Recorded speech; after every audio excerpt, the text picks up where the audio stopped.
हम लोगों ने साइंस के बारे में बात करी, साइंस के चैप्टर की बात करी। आज एक बहुत इंपॉर्टेंट टॉपिक की बात करें।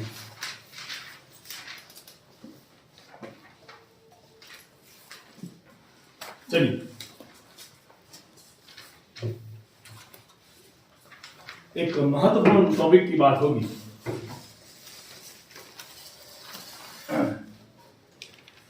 आप लोगों के, हाँ, इसमें मुझे इसकी जरूरत रहेगी नोट्स की। साइंस में चले भले ना रहे, सोशल साइंस में नोट्स की जरूरत रहती है। आज सोशल साइंस है संसाधन एवं विकास। ये भी साइंस की तरह ही संसाधन एवं विकास। अगर संसाधन और विकास की बात करें, ये आपका टॉपिक जो है फर्स्ट चैप्टर का है किताब का। और अगर इसको हम ब्लूप्रिंट के अकॉर्डिंग जाए, ब्लूप्रिंट आप समझते हैं जो कि राजस्थान सरकार द्वारा या बोर्ड द्वारा जारी की जाती है कि आप क्या पढ़ेंगे और क्या नहीं पढ़ेंगे। तो संसाधन वाला चैप्टर आपका छठा दे रखा है इसमें, और पाठ दे रखा है तीसरा, यानी कि अंक बार है 3। इसका जो अंक बार है, अंक भार जो है आपका वो 3 अंक का है। मैं पूरी ब्लूप्रिंट पे भी चर्चा करूंगा बाद में, है ना। पहले एक बार हम इस अध्याय को समझने की कोशिश करते हैं। टॉपिक दे रखा है हमारे पास में संसाधन एवं विकास। संसाधन का मतलब क्या हो गया? पहले बात यह आती है संसाधन क्या है। संसाधन, जैसे एग्जांपल के लिए मैं यूं कहूं आप लोगों को कि ये जो कैमरे लगे हुए हैं संसाधन है, मेरा हाथ का जो मोबाइल है वो संसाधन है, ये मार्कर है वो संसाधन है, ये जो हमारे पास पोडियम बड़ा है वो संसाधन है, बोर्ड संसाधन है, जिन पर आप कुर्सियों पर बैठे हैं वो संसाधन है। ये सारी चीजें क्या है? संसाधन है ना, जिस पर आप गाड़ी चलाते हैं वो संसाधन। अब संसाधन 2 तरह के हो सकते हैं या 3 तरह के हो सकते हैं, अनेक प्रकार के हो सकते हैं। उसे हम वर्गीकृत कर सकते हैं, बांट सकते हैं। क्या संसाधन का हम सीधा ही उपयोग कर लेते हैं? क्या सूर्य के प्रकाश का हम सीधा उपयोग कर लेते हैं? क्या हवा का हम सीधा उपयोग कर लेते हैं? क्या पानी का हम सीधा उपयोग कर लेते हैं? क्या सोने का हम सीधा उपयोग कर लेते हैं? नहीं। सोने को हम जिस रूप में देखते हैं वो हो सकता है कि अयस्क के रूप में हो। फिर शब्द आया विज्ञान का अयस्क। आया अयस्क क्या था? विज्ञान के अनुसार अयस्क ऐसी धातु है या ऐसा पदार्थ है जिसमें धातुओं को निकाली जाती है और उसका व्यावसायिक निष्कासन किया जाता है। क्या किया जाता है? शब्द के आगे यहाँ पर व्यावसायिक। व्यावसायिक मतलब जिससे ज्यादा से ज्यादा धन प्राप्त हो, पैसा प्राप्त हो, ऐसा जो मटेरियल है उसमें से क्या निकलेगी? धातु निकलेगी। क्या निकलेगी? धातु निकलेगी। उसे हम क्या बोलेंगे? अयस्क बोलेंगे। क्या बोलेंगे बेटा? अयस्क को व्यावसायिक निष्कासन किया जाता है। बात समझे? अब इसी तरह से इस खाली अयस्क तो हमारे कुछ काम का है नहीं। मैं सोने का एक तगाड़ी भर के आपको अयस्क लाके दे दूं और कहूं कि इससे अंगूठी बनाओ, बना लोगे क्या? नहीं बनेगी। तो तुम क्या करोगे? उसको अयस्क से क्या करोगे? उसको संशोधित करोगे। क्या करोगे? संशोधित। उसके बाद में वो बन जाएगा सोना, और जो सोना बनेगा उस सोने का आप सोनार के पास जाके पर्टिकुलर अंगूठी, कान की बाली या जो भी आपको बनवानी है बना लोगे कि बना लोगे। तो आपने क्या किया? आपने सीधा ही उसका उपयोग नहीं किया। और जब किसी चीज का सीधा उपयोग नहीं होता है तो उसके बीच में कोई ना कोई टेक्निक लगती है। उस टेक्निक को ही हमारी भाषा में प्रौद्योगिकी कहते हैं। आज हम यहाँ पर पढ़ रहे हैं, राजस्थान के एक भाग में पढ़ रहे हैं, और मुझे पूरी दुनिया देख सकती है। एक क्या है? एक टेक्नोलॉजी है, एक प्रौद्योगिकी है ना। और ये प्रौद्योगिकी ही सब जगह पहुंचा रही है। तो इसी प्रकार से सोने को निकालना प्रौद्योगिकी है, चांदी को निकालना प्रौद्योगिकी है, किसी मटेरियल को बनाना प्रौद्योगिकी है। और उन संसाधनों, जो संसाधन है वो प्रौद्योगिकी के बाद में इसके पास आ जाएंगे, मानव के पास में आएगा। इन टेक्निकल का यूज कौन करेगा? मानव करेगा, पशु नहीं करेगा, है ना। इसीलिए क्या कहा जाता है कि अगर कोई समस्या सामने आ जाए, मेरी बात को समझना, क्या सामने आ जाए? कोई समस्या सामने आ जाए तो जो मूर्ख व्यक्ति होते हैं, कैसे व्यक्ति होते हैं? मूर्ख व्यक्ति हमेशा उन समस्याओं से डरते हैं कि यार ये समस्या आ गई, वो उनका रोना रोते हैं, मैं कहीं आऊंगा, वो तो रोना रोएंगे। जो एवरेज आदमी होते हैं वो दूसरों के पास समाधान पूछने के लिए जाते हैं, क्या यार अब ऐसी समस्या आ चुकी है, अब मैं क्या करूंगा, मैं फंस चुका हूँ, ऐसा ऐसा ऐसा ऐसा ऐसा। और जो समझदार आदमी होता है, जो सुपर टैलेंटेड व्यक्ति होता है, उन समस्याओं में देखता है कि मैं इससे कैसे फायदा उठा सकता हूँ, मैं लाभ कैसे ले सकता हूँ, और आने वाले समय में मैं इस समस्या का कहाँ पर उपयोग कर सकता हूँ। कोरोना कितनी बड़ी महामारी आई थी, कुछ लोगों ने कुछ नहीं किया और कुछ लोगों ने नए बिजनेस खड़े कर दिए कोरोना में। कुछ लोगों ने कुछ नहीं किया और कुछ लोगों ने नए बिजनेस खड़े कर दिया। एग्जाम्पल बहुत सारे हैं तुम्हारे सामने, है ना। क्यों कर दिए? तो वो मूर्ख नहीं थे, वो समझदार थे, सुपर टैलेंटेड व्यक्ति थे, जो परिस्थिति को समझकर अपने अकॉर्डिंग ढाल ले, उसी को क्या कहेंगे? समझदार। तो यानी कि अगर आपके हाथ में ढाल है और तीर पीछे से आ रहा है और आगे ढाल कर रहे हो, तो पीठ में घुस जाएगा। अगर पीछे से भी आ रहा है और ढाल को पीछे रखना सीख लिया, समस्या को समझना सीख लिया और समस्या से फायदा उठाना सीख लिया। समस्या का फायदा उठाना जरूरी है। साइकिल की चेन उतर जाती है स्कूल जाते समय, तो हाथ काले होने पर जो अपने पीटीआई सर को बता सके, यार देखो मेरे हाथ काले हो गए सर, साइकिल की चेन उतर गई, इससे लेट हो। समस्या थी, समाधान में बदल गई, और जब समस्या समाधान में बदल गई तो आपको पीटीआई सर ने भी कुछ नहीं कहा, चलो ठीक है। कई बार ऐसी समस्या उत्पन्न हुई होगी जो नहीं थी, फिर भी अब लेट दूसरे कारण से हो गया, फिर चेन के हाथ काले कर दिए और फिर चले गए सर, खराब देखो सर, चेन उतर गई थी सर, परेशान हो गया सर, फिर हम बचे। समस्या थी, फिर समाधान में बदल लिया हमने। तो कई ये अलग करना नहीं है, तो समस्याओं को कई बार हमने क्या करते हैं, समाधान में बदल लेते हैं। और समाधान बदलना ही, समस्या को समाधान में बदलना ही हमारा क्या है, मुख्य मोटिव है, मुख्य उद्देश्य है। तो वो बदलते किससे हैं? प्रौद्योगिकी से बदलते हैं। किससे बदलते हैं? प्रौद्योगिकी से। तो संसाधन की अपन ने बात करी, जो संसाधन हमारे पास में है, उन संसाधन को, जैसे कि सूर्य का प्रकाश है, पानी है। पानी क्या डायरेक्ट तुमने कुआं खोद लिया हाथ से? कुआं खोदने के लिए तुम्हारे पास में क्या थे? मशीनें थी, औजार थे। पुराने जमानों में मशीनें यूज करी उन्होंने, तब कुआं खोदा।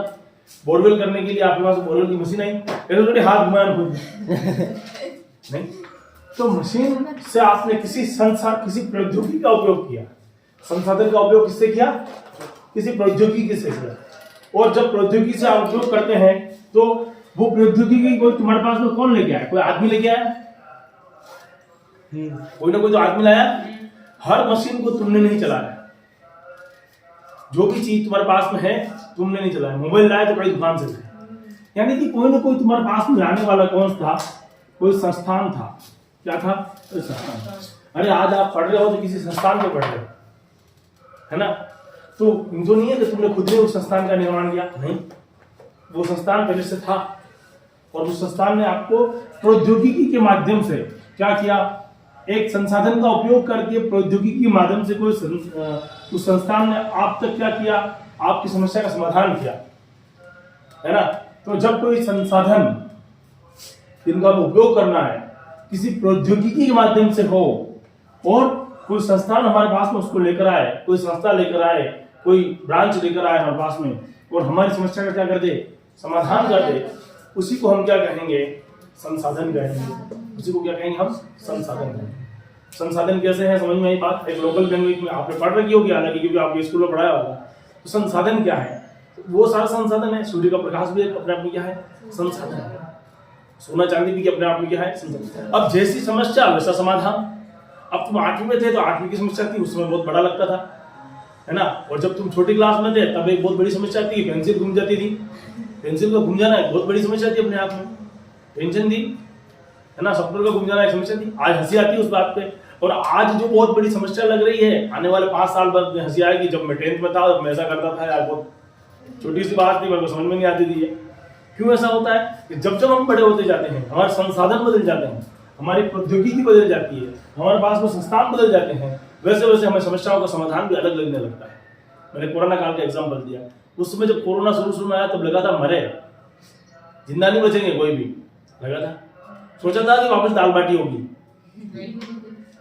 नहीं, मेवाड़ में दाल बाटी जरूरी है साहब, लग रहा था नहीं होगी। अब लग रहा था कि हम किसी से मिल नहीं पाएंगे। समस्या का समाधान हुआ और इतना अच्छे ढंग से हुआ कि 2 टीके भी बन के आए, टीके भी लगे, टीके लगने के बाद बच भी गए। अब मर जाए तो बात अलग है, लेकिन उस समय तक तो बच गए। तो जब भी हमारे पास में कोई समस्या होती है, उस समस्या को देखने का नजरिया अलग अलग होता है। मूर्ख व्यक्ति उस समस्या को समस्या मानता है, एवरेज आदमी है उस समस्या को देखेगा कि मैं कैसे निपटारा करूंगा, सोचेगा। और कुछ लोग समझदार होते हैं, समस्या को मौका के रूप में देखते हैं कि ये मौका मिल गया, मुझे चांस मिल गया, मुझे आगे बढ़ने का मौका मिला, है ना। क्रिकेट खेलने गए, समस्या थी कि जीतेंगे कि हारेंगे, समाधान मिला। और कुछ लोगों ने मौका मिला, कुछ लोगों को कभी खेले ही नहीं थे, पर यार मौका मिल रहा है यार अपने को इस लेवल पे खेलने का, तो उनको अच्छा मौका मिल गया, और आगे चले गए, और आगे जाके और आगे जाएंगे। 2 टाइम के समोसे तो खाएंगे नहीं खाएंगे। चलिए, तो जब संसाधन की अपन ने बात करी, इसके बारे में कुछ पॉइंट लिख लेते हैं ताकि हमें पता पड़े कि हमने क्या लिखा है। तो खाली पढ़ाना ही कुछ नहीं होगा, लिखना ही पड़ेगा। देखिए, पर्यावरण में उपलब्ध वस्तु, पर्यावरण में उपलब्ध वस्तु, पर्यावरण में उपलब्ध वस्तु जो हमारी आवश्यकताओं की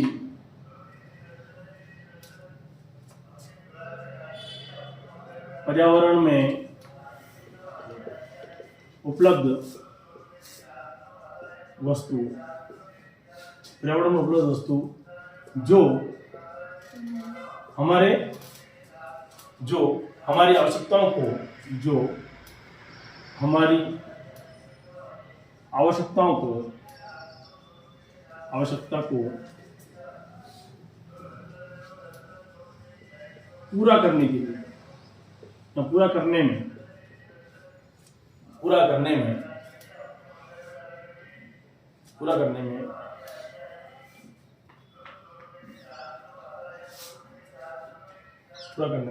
उपयोग किया जाता है, उपयोग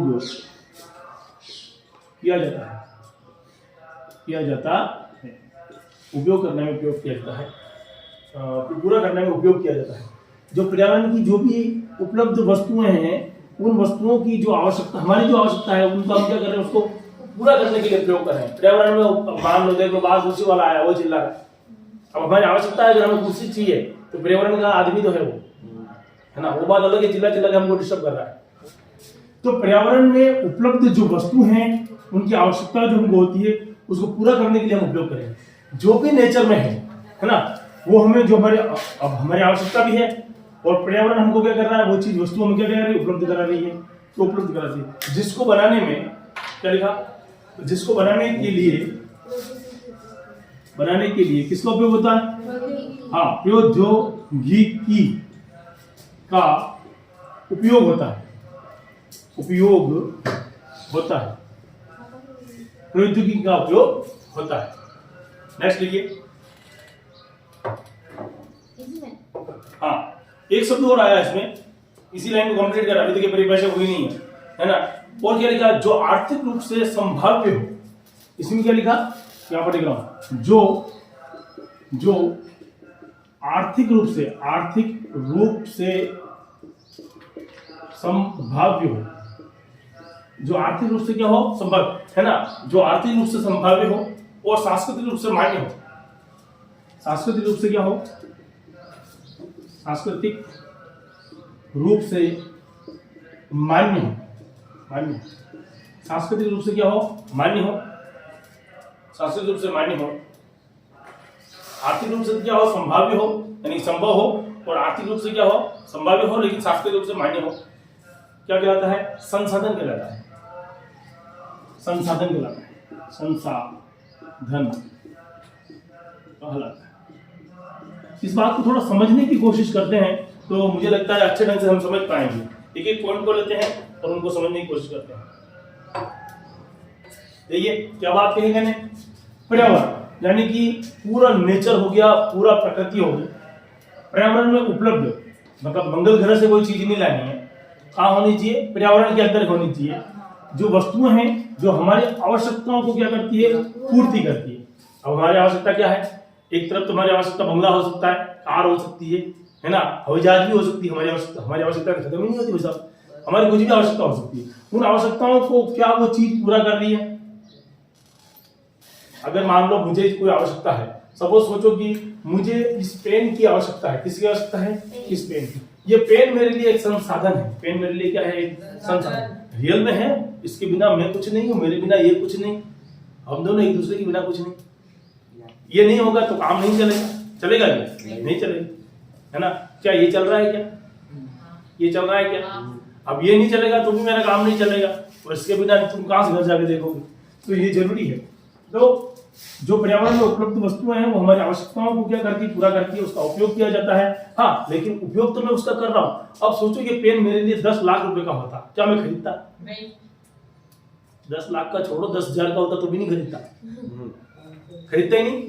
इसीलिए मैंने क्या किया, मैंने वापस इसका उपयोग किया। तो उसको बनाने के लिए प्रौद्योगिकी का उपयोग होता है।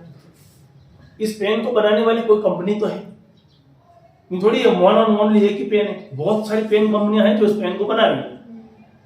तो कोई ना कोई टेक्नोलॉजी यूज हो रही कि नहीं हो रही है। पहले ऐसा पेन थोड़ी बनता था, आज से 20 साल पहले ऐसा पेन नहीं बनता था, 25 साल पहले ऐसा पेन नहीं बनता था। अब बनने लगा है कि साहब लिखो और मिटाओ, चलाओ। तो टेक्नोलॉजी का उपयोग होना चाहिए, प्रौद्योगिकी का उपयोग होना चाहिए, उसको बनाने वाली भी कोई कंपनी होनी चाहिए। हाँ ठीक है, जो आर्थिक रूप से कैसा हो, संभाव्य हो। आर्थिक रूप मतलब मेरी हैसियत भी होनी चाहिए इसको खरीदने की हैसियत है मेरी इसको। हाँ साहब 25 रुपए का पेन आता है, मैं इसको आराम से खरीद सकता हूँ। तो आर्थिक रूप से संभाव्य होना चाहिए। फिर मैंने क्या बोला, जो सांस्कृतिक रूप से मान्य भी होना चाहिए। अब सोचो कि इस पेन में से जहरीली गैसें निकलती, मैं खरीदता क्या? नहीं। मेरी संस्कृति मुझे खरीदने का मौका देती क्या, मुझे कहती क्या खरीद सकते हो? भारतीय संस्कृति कहती है कि प्रत्येक जीव जो है उसको जीने का अधिकार है। मान लो इस पेन की वजह से कोई जीव मर रहा होता, क्या मुझे खरीदने का अधिकार है? नहीं। तो ऐसी समस्या को समाधान के लिए हम क्या बोलेंगे, उसे हम संसाधन बोलेंगे। संसाधन किसे बोलेंगे, वापस समझना, जो पर्यावरण में उपलब्ध होना चाहिए। पहली बात तो बाहर से नहीं आना चाहिए, मंगल ग्रह से नहीं चाहिए मुझे, जो हमारी आवश्यकताओं को क्या करना होना चाहिए, पूरा करना होना चाहिए। उसके साथ में क्या होना चाहिए, उसको बनाने वाला कोई प्रौद्योगिकी होनी चाहिए, और वो आर्थिक रूप से कैसे होनी चाहिए, सक्षम होनी चाहिए, खरीदी जा सके कैसे होनी चाहिए, और संस्कृति उसकी मान्यता देती हो कि हाँ भारतीय संस्कृति उसे कहती हो कि हाँ तुम खरीद सकते हो उसको। उसे हम क्या बोलेंगे, हमारी भाषा के अंदर क्या बोलेंगे, संसाधन। तो क्वेश्चन बन गया संसाधन किसे कहते हैं, और संसाधन की एक परिभाषा बन गई लंबी थोड़ी सी कि संसाधन पर्यावरण में उपलब्ध वस्तु जो हमारी आवश्यकताओं को पूरा करती है, और उसे बनाने के लिए कोई प्रौद्योगिकी हो, और उसकी आवश्यकता जो आर्थिक रूप से कैसी हो, संभाव्य हो, खरीदी जा सके, और सांस्कृतिक रूप से कैसी हो, मान्य हो, उसे हम हमारी भाषा में क्या कहते हैं, संसाधन कहते हैं। तो संसाधन का उपयोग कौन करेगा, जानवर, मनुष्य। तो यानी कि मनुष्य संसाधन के लिए क्या है, केंद्र बिंदु है। मनुष्य संसाधन के लिए क्या है, केंद्र बिंदु। ये उतार लिया हो अगर तो मैं आगे जाऊं। मिटा दो। समझ में आया संसाधन? इससे पहले समझ में आया हुआ था क्या संसाधन क्या होता है?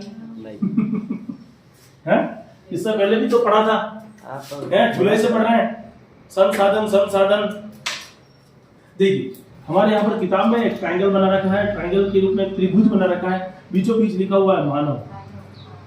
मानव हमेशा केंद्र बिंदु रहा है सभी चीजों का। ऊपर लिखा हुआ है पर्यावरण, प्रकृति से जो चीज प्राप्त होती है पर्यावरण, है ना, वो भौतिक पर्यावरण। बनाने कोई चीज हमने प्रकृति से ली, लेने के बाद हमने क्या किया, प्रौद्योगिकी जो की, इसका उपयोग किया, टेक्नोलॉजी का उपयोग किया, प्रौद्योगिकी का उपयोग किया। अच्छा, इस प्रौद्योगिकी बनाने वाली कौन है, कोई ना कोई क्या होती है, संस्थाएं होती है। बिना संस्था के पेन नहीं बनाया, बिना कंपनी के पेन नहीं बना, बिना फैक्ट्री के पेन नहीं बना है। उसका अंतर्गत उपयोग कौन करेगा, मनुष्य करेगा। तो मनुष्य जो है, मानव जो है, उसका उपयोग करने के लिए पर्यावरण, प्रौद्योगिकी और संस्था का एक बीच का ट्रायंगल है, बना लीजिए फ्लैट से। इनके मध्य अगर संबंध पूछा जाए, क्या संबंध है, तो ये तीनों के मध्य संबंध है।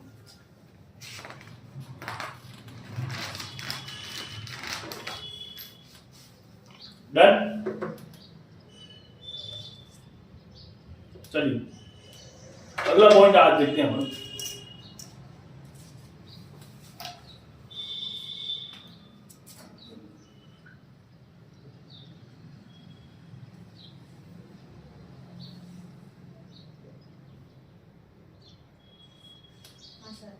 बना लिया, लिखिए। संसाधन प्रकृति का मानव को,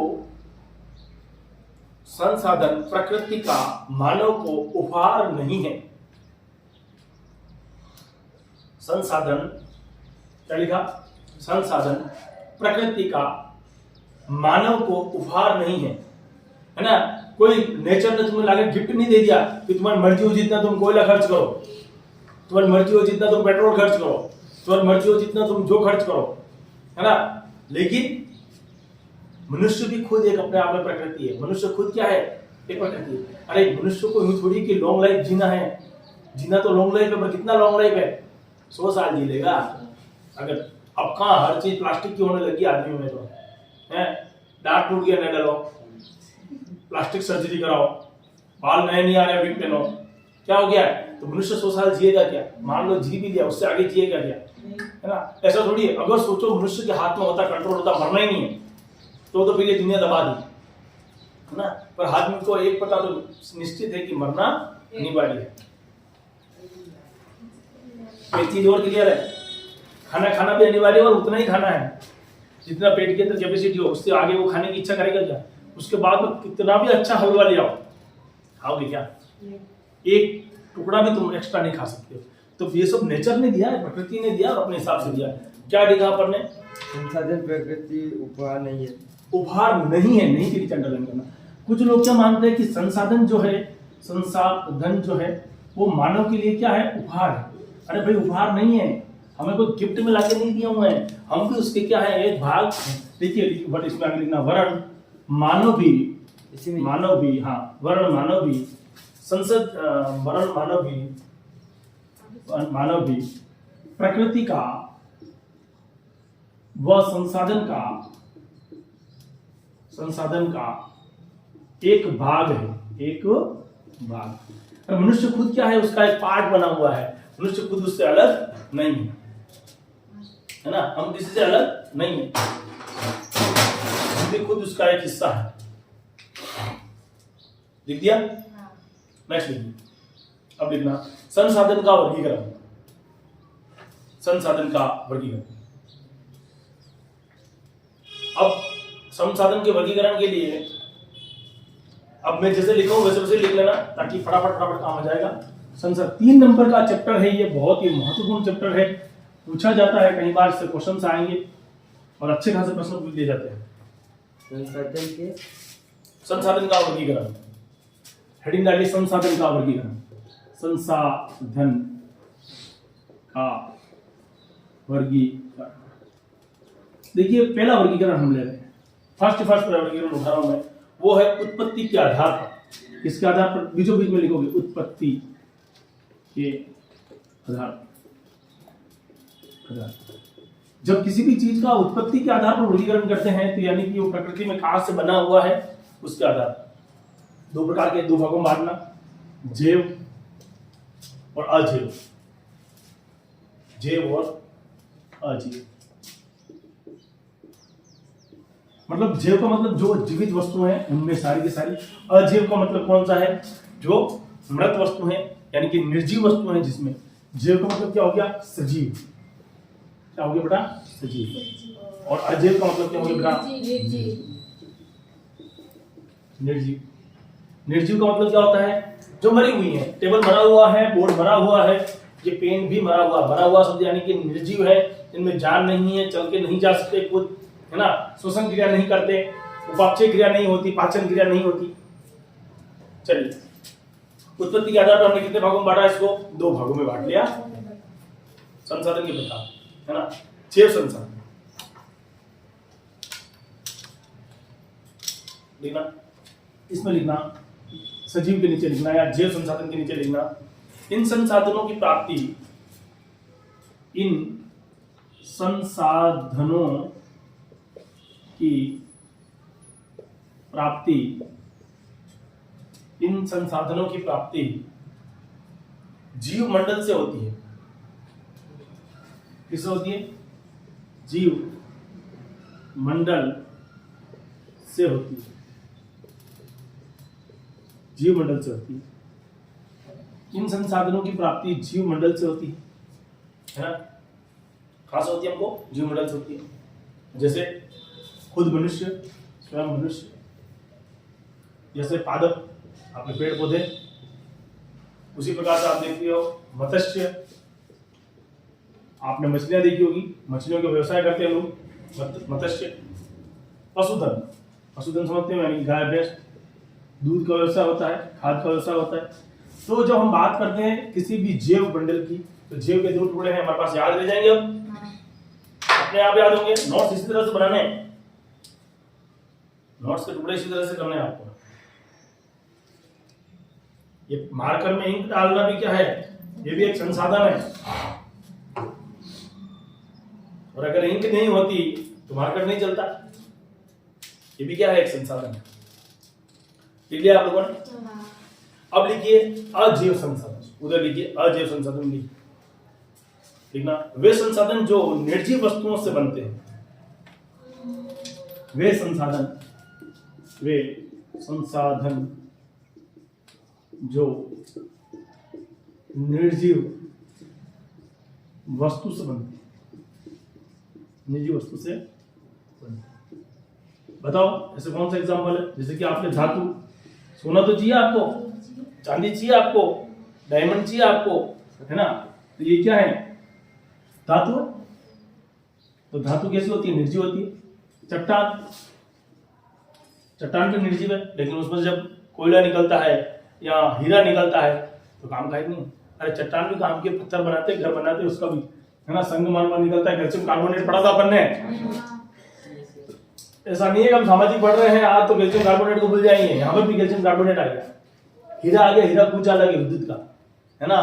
धातु आ गई, विद्युत की सुचालक है, हाइड्रोजन गैस निकलती है, हम लोग के साथ में विक्रिया कराओ तो हमने पढ़ा। सजीव और निर्जीव, जैव और अजैव। जैव कौन? जो जिंदा है। अजैव कौन? जो निर्जीव है। प्लास्टिक की कुर्सी में हम बैठे हुए निर्जीव है, सोचो की कुर्सी में जान होती बैठने देती है ना।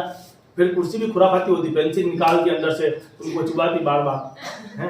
इंसान खुराफाती होता है, पेंसिल भी खुराफाती, इसीलिए तो निर्जीव है। ये तुम्हारा चुबा हुआ कुछ नहीं रही है, बैठी हुई बेचारी, इस पर तुम जाके बैठ गए, चलो ठीक है। तो उसमें मेरी वाली कुर्सी जरा ठंडी होती है, बात अलग है। चलिए सजीव और निर्जीव की अपने बात करें। दूसरा पॉइंट लिखिए, समाप्य के आधार पर। हमने किसके आधार पर लिखा? उत्पत्ति के आधार पर। लिख लिया। इसी तरह से दो भागों में डिवाइड किया। अब दूसरा, इसको मिटा रहा हूं, अब दूसरा पॉइंट लिख रहा हूं, दूसरा पॉइंट लिख रहा हूं, और यहां पर मैं चेंज कर देता हूं, पूरा का पूरा संसाधन में वर्गीकरण तो रहेगा मेरे लिए, लेकिन मैं दूसरा पॉइंट लिखूंगा यहां पर। किसके आधार पर? बोलो, समाप्यता के आधार पर। समाप्यता के आधार पर। देखो समाप्य का मतलब क्या होता है? किसी चीज का खत्म करना, समाप्त करना। उसके आधार पर कितने भागों में बांटा जा सकता है? हम दो भागों में बांट सकते हैं। कौन कौन सा साहब? पहला आता है नवीकरण, दूसरा आता है अनवीकरण। नवीकरण, नवीकरण नाम से स्पष्ट है, नवीकरण। और दूसरा आता है अनवीकरण। याद रखने के लिए सबसे सरल तरीका, नोट्स बनाने का सबसे सरल तरीका, नवीकरण और अनवीकरण। नवीकरण किसी का एक अन्य नाम भी है, इसका क्या है? एक अन्य नाम। अन्य नाम देखना कितना रुचिकर नाम, बढ़िया नाम है, पुनः पूर्ति योग संसाधन। पुनः पूर्ति योग संसाधन। पुनः पूर्ति योग संसाधन। पुनः पूर्ति योग संसाधन का क्या मतलब हो गया? जिसकी वापस क्या की जा सके? पूर्ति की जा सके। आपके घर के अंदर मान लो 25,000 रुपए पड़े हुए थे, आपने 5,000 रुपए ले लिया और शाम को लाके 5,000 वापस रख दिए, तो संसाधन का उपयोग भी कर लिया और वापस लाके भी रख दिए कमा करके, है ना। 5,000 लिए, 5,000 वापस रख दिए। बताओ संसाधन की पूर्ति हुई नहीं हुई? वापस पापा ने पूछा तुमने पैसे लिए? बोले हाँ। तुमने वापस रख दिए? बोले हाँ। तो संसाधन का उपयोग भी हुआ और संसाधन वापस लाके रख दिया, पूर्ति वापस हुई नहीं हुई? पापा का काम भी डिस्टर्ब नहीं हुआ, तुम्हारा काम भी डिस्टर्ब नहीं हुआ। पर रखना जरूरी है, जब नहीं रखोगे तो अनवीकरणी में आ जाओगे, और अगर अनवीकरणी में आ गए तो फिर समझ रहे ना बस। तो नवीकरणी में आना भी जरूरी है कभी कभी। तो लिखिए, वे संसाधन जिन्हें, हाँ इसमें लिखना नवीकरणी में, इधर में, वे संसाधन जिन्हें भौतिक, रासायनिक, यांत्रिक, वे संसाधन जिन्हें भौतिक, रासायनिक या यांत्रिक, तीन चीजें उपयोग में लाया हूं मैं। भौतिक और यांत्रिक में से एक ही होती है। भौतिक यानी कि किसी प्रकार से फिजिकली, रासायनिक यानी कोई केमिकल से, और यांत्रिक यानी कि खुद हाथ से बनाना। भौतिक, यांत्रिक और रासायनिक, यांत्रिक द्वारा पुनः उत्पन्न किया जा सके, नवीकरण कहते हैं। नवीकरण संसाधन कहते हैं। पुनः पुनः निर्मित किया जा सके या बनाया जा सके, निर्मित किया जा सके, किया जा सके, किया जा सके, क्या कहते हैं उसको? कौन सा संसाधन कहते हैं? नवीकरण, नवीकरण संसाधन, नवीकरण संसाधन कहते हैं। कौन सा संसाधन है ये? नवीकरण संसाधन। वापस हो रहा, नवीकरण का मतलब वापस नया बन रहा है, नवीकरण संसाधन। एग्जाम्पल दीजिए इसका। जैसे कि आपकी सौर ऊर्जा है, सुबह होते ही धूप अपने आप निकल आती है, कि धूप खोलने के लिए आपको फिर आसमान में जाना पड़ता है ना, कुछ करना पड़ता नहीं है ना। तो जैसे कि सौर ऊर्जा, सौर ऊर्जा जो पवन चक्की चलती है उससे क्या होता है बोलो? पवन ऊर्जा है ना। अपने आप ऊर्जा आ रही है पवन से, तो उससे क्या मिलेगी अपने को? पवन ऊर्जा। और पानी से भी अपने आप ऊर्जा मिल रही है अपने को, जल है, वन है ना? जल है, वन है। अब तुम कहोगे सर वन को तो हम समाप्त कर सकते हैं, एक ही जगह से कर सकते हो, बार बार हर जगह थोड़ी कर सकते हो। और सबसे बड़ी बात, वन को समाप्त नहीं करना है, वन के उत्पाद का उपयोग करना है। फल खाने, अमरूद तोड़ने गए और पेड़ को काट के लिए घर में, देखो मैं तो पेड़ लाया और फिर उसमें अमरूद नहीं लगेंगे। अमरूद तोड़ने और गिरे हुए फल उठा लो बहुत बेस्ट है, लेकिन टूटे हुए अगर आप तोड़ रहे हो तो तोड़ते समय यूं नहीं अमरूद तोड़ रहे हो, 4 डालियां साथ में तोड़ दी, वो तो विनाश करना है। विनाश किसी भी चीज का नहीं, बचाना है सब चीजों, है ना। साइंस के विद्यार्थी हो तो बचाना पड़ेगा, है ना। तो वे संसाधन जिनका भौतिक, रासायनिक और यांत्रिक पुनः निर्माण किया जाता है और नवीकरण संसाधन कहलाते हैं।